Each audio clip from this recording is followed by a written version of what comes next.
main reason why it's difficult to teach grammar is that the people who are on the ground teaching grammar are people who haven't been taught grammar themselves. Another reason is the people who are teaching English today in our secondary schools are people with literature degrees. And probably in most of those literature degrees, they didn't learn anything about language. So it's no surprise that it's problematic for them to teach grammar. It's like asking somebody to teach maths when they haven't learned any algebra.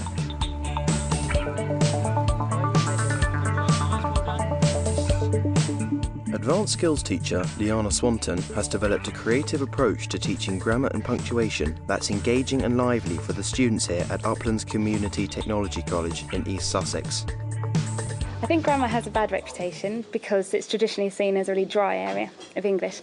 Lots of English teachers, I think, enjoy the creative aspect of teaching English. And I would argue that in order to be creative when you're writing, you have to have secure punctuation and grammar, because the punctuation is how you convey meaning. These green bits all come from the middle of a sentence, and that's what we're going to be looking at first thing this morning, is why do we use subordinate clauses, how can we embed them, and we're going to be, in quite an interactive way, looking at how we can write different sentences. The first activity that we looked at was embedding a subordinate clause into a sentence. So the students were given cards, some on green card, some on red card, and we looked at making sentences with just two pieces of the red card and then inserting the subordinate clause, which is on the green card, in the middle.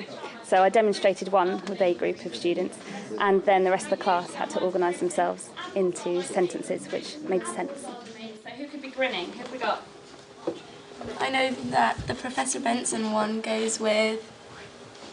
Excellent, good go. So Professor Benson announced that the exam would be tomorrow.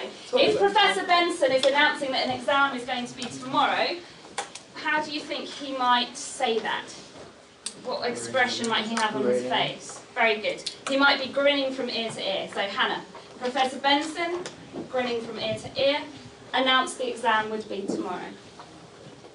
The idea of doing that is that when they come to write, something in their brain might think, oh, there was that lesson with the red and the green card, and as they write, they should hopefully think, right, these two bits are the red bits, that's the green bit, so I need the commas around the green bit in the middle. So their writing becomes much more sophisticated, and instead of lots of short sentences, they're able to embed extra information in the middle of a longer sentence. You've got to get the punctuation right, haven't you? So every time that you write a subordinate clause from now on, I want you to think, right, which are my two red bits? They're the essential bits, they make the sentence. I can take this part out, and I can still have my nieces playing in the garden, it still makes sense. But I can slot this in, I put two commas around it, and I've made a subordinate clause, which makes sense. Top tip number 2. The next activity, we were looking at commas because it's a really key issue for lots of students. They've been taught them before and they use them all over the place, but they don't actually use them in the correct places, and they don't really know why they're using them. But it was about weeding out some of the regular mistakes that they make. So the rules for using commas were displayed around the room with some examples, and in pairs they had to go round and add their own example, so following the pattern. Anna C. almost asleep. Sophie was confused, almost concussed. That's good. Yesterday, which was my birthday, it was raining. Oh, good. Even... Yeah, Sophie was confused, not stupid. Not stupid.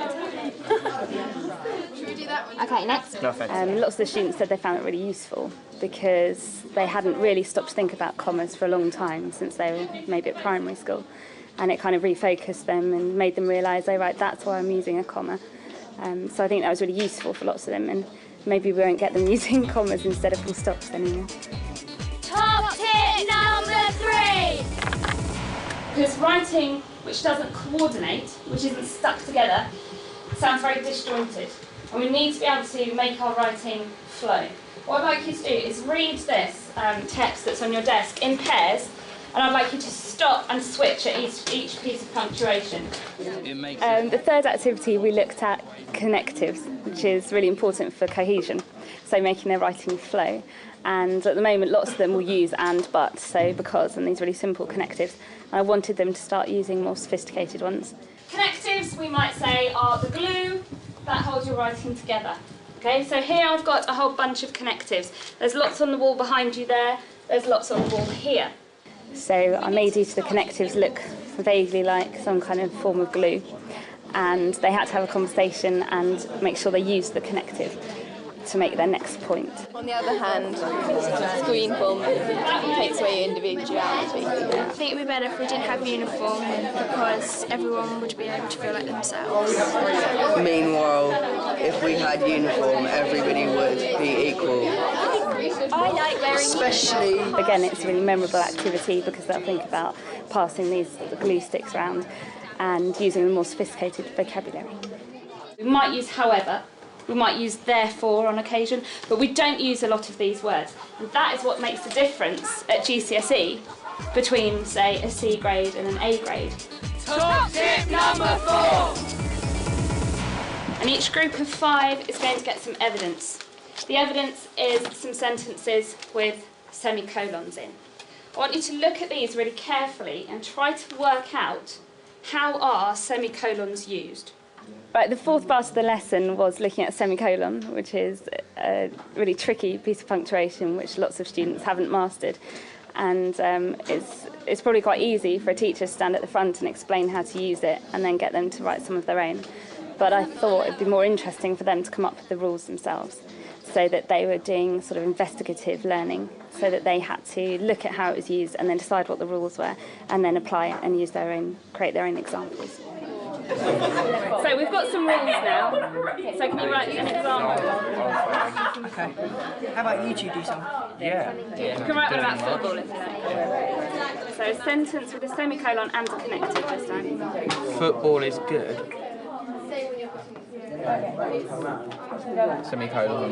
However, it is not as good. However, it is not as good as rugby. Mountain biking is great. However, it costs a lot of money. So we want to be able to show that we can join our sentences in more sophisticated ways. And it's a really simple technique, isn't it? I'll take out the so and I'll put a semicolon. Put your hand up if you think now that next time you do some writing, you would be able to use a semicolon successfully. If you think that you've understood how they're being used and you could probably use one. Excellent. Rory, tell me your rules that you've got written down. Use a semicolon instead of a connective. Good. To add to a sentence. Yep. To combine 2 sentences. Good. When comma is not enough but full stop is too much. Yep. And they can be used in conjunction with connectives. Brilliant. When Tony went to the park, it rained. He stayed anyway.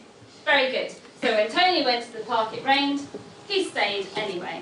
Why is that better than writing full stop, he stayed anyway? Because that would be stopping and that's too much.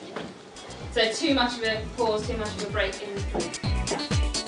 Top tip number 5! Incorrect punctuation, I would say, is worse than incorrect spelling.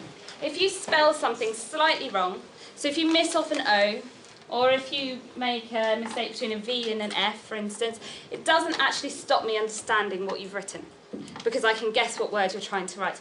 If you make a mistake with your punctuation, you can completely change the meaning.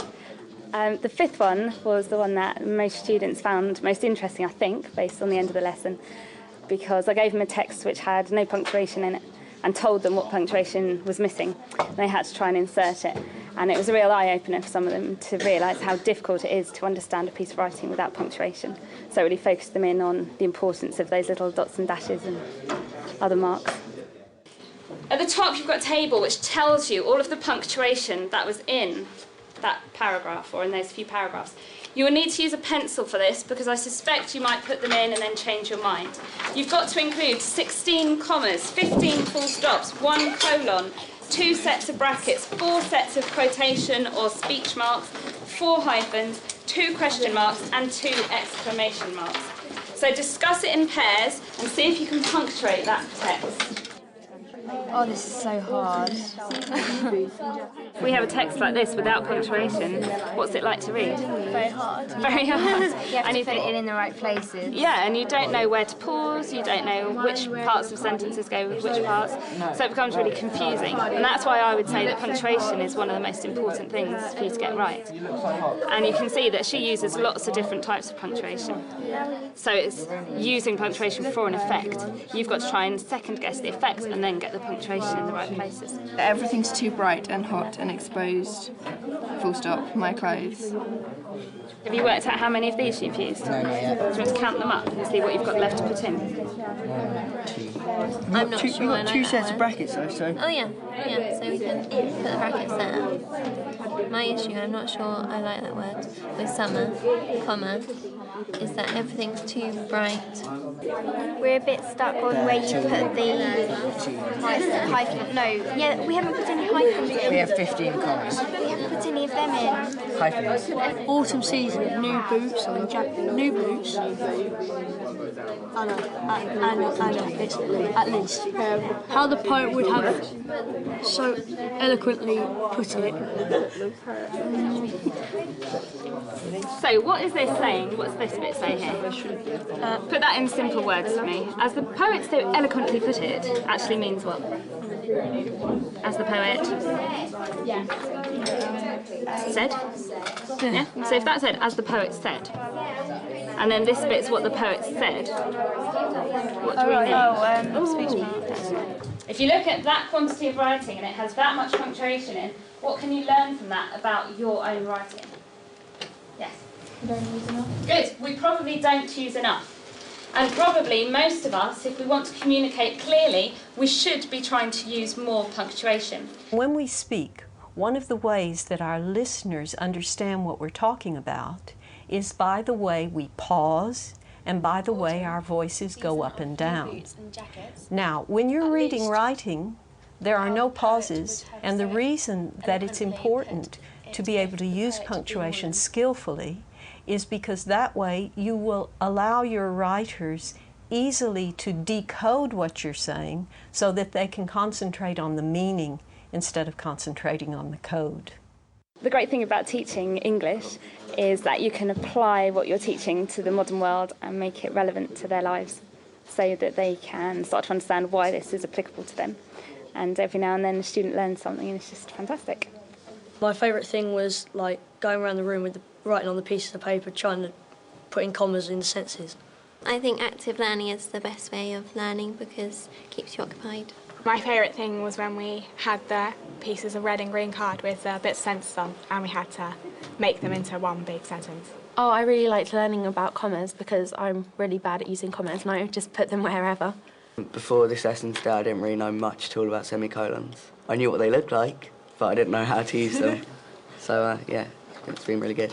I think other teachers might be surprised if they taught grammar in this more active way because the students go with you and you find that they start enjoying it and they start having these little learning epiphanies every now and then saying, oh, I suddenly understand how to use a comma, or like Nick said today, I knew what a semicolon looked like but I didn't know how to use one before today. And it's those kind of things that make teaching lovely and a great job.